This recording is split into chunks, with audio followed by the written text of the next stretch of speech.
মানুহে ৰিলিফ খুজিব নালাগে বানপানী হোৱা বুলি গম পোৱাৰ লগে লগে প্ৰথম ড'জ ৰিলিফটো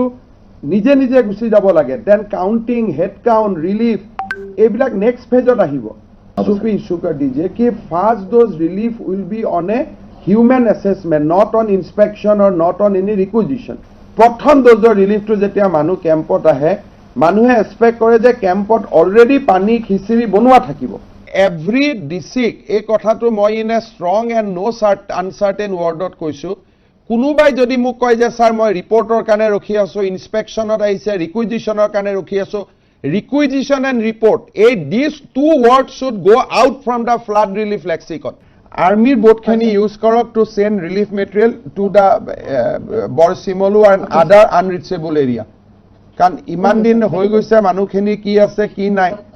কোনো মানুহৰ কষ্ট নহয় আৰু ইয়াতে যেটো ৰিলিফ কেম্পৰ নাম্বাৰটো বেছি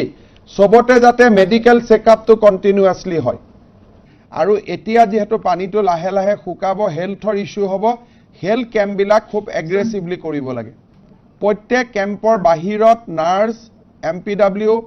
এটা গ্ৰুপ এটা টিম বনাই ৰাখিব লাগে আৰু ডক্টৰৰ ডেইলি ভিজিট কৰাব লাগে পানীটো শুকুৱাৰ পিছতেই ম্যাক্সিমাম অসুবিধা হ'ব যে মানে বেমাৰবিলাক আৰম্ভ হ'ব সেইকাৰণে একেবাৰে আৰু যিমান আমাৰ মোবাইল এম্বুলেন্স আছে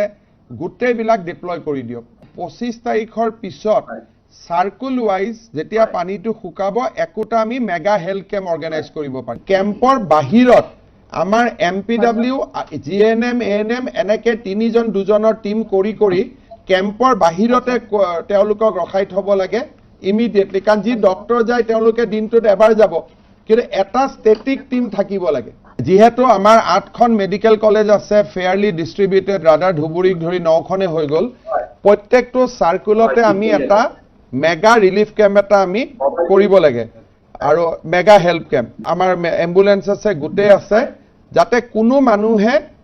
পোষ্ট ফ্লাড কষ্ট পাব নালাগে Air Force has joined in this video conference so tomorrow Air Force will offload a huge number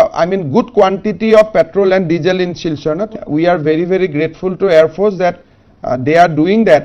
Aru continuously next 3-4 days we will keep that so that there is no shortage of petrol and diesel in Borak Valley. Eta bostu janeke human life evacuation is important, equally important is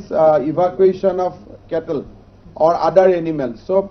DC khokole kore but you should keep that in mind so that we do not end up with huge animal or cattle casualty.